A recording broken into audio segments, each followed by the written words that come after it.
Hi, my name is Parand Alamdari and I am presenting our work, Remembering to be Fair, Non-Markovian Fairness in Sequential Decision Making.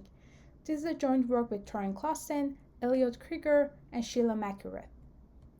Consider the problem of distributing vaccines to countries around the world and our aspiration that the allocation of vaccines to countries be fair in some manner.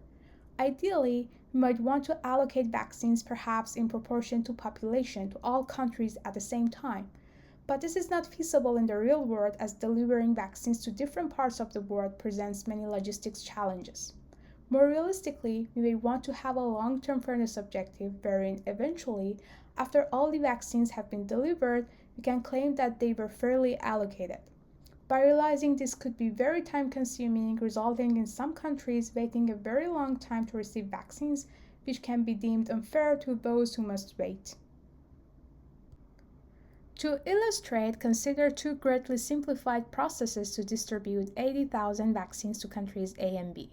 The first process delivers 40,000 vaccines to country A in two consecutive monthly shipments of 20,000 each, followed by two consecutive monthly shipments of the same size to country B.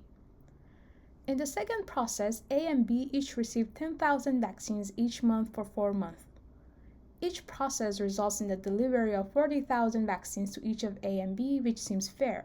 However, the latter process is intuitively more fair since it's fair throughout the allocation, as illustrated by the pie charts below the graphs. This simple example suggests the need to measure and enforce fairness at significant time points throughout the process, a notion of periodic fairness perhaps monthly, quarterly, or at the year's end, or just after every delivery of 1 million vaccines. To address these, we introduced the notion of non-Markovian fairness in the context of sequential decision-making. That is, the assessment of fairness of the process does not just rely on the current state. In fact, we may need to consider the whole history of decision-making to assess fairness. We identify properties of non-Markovian fairness and explore the interplay between non-Markovian fairness and memory. We also propose an algorithm for sample-efficient fair policy learning by generating counterfactual experiences. We define a non-Markovian fair decision process, or NMFDP, which is basically a multi-stakeholder MDP augmented with a non-Markovian fairness scheme. A multi-stakeholder MDP is an MDP with n reward functions representing n stakeholders.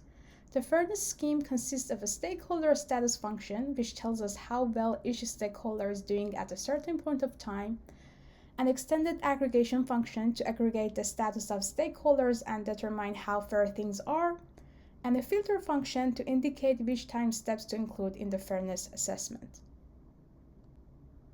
We define different notions of fairness of a process, where the fairness is assessed at different points in time, including at the end, periodically, at every step, or at the subset of steps based on some filter function, such as after the delivery of 10,000 vaccines. Assessing fairness based on these notions requires the history of states and actions, which makes it non-Markovian. Furthermore, we investigate the idea that assessing fairness does not necessarily require utilizing the entire history of states and actions, which can be prohibitively expensive in practice. Instead, we can define a memory to capture relevant aspects of the history.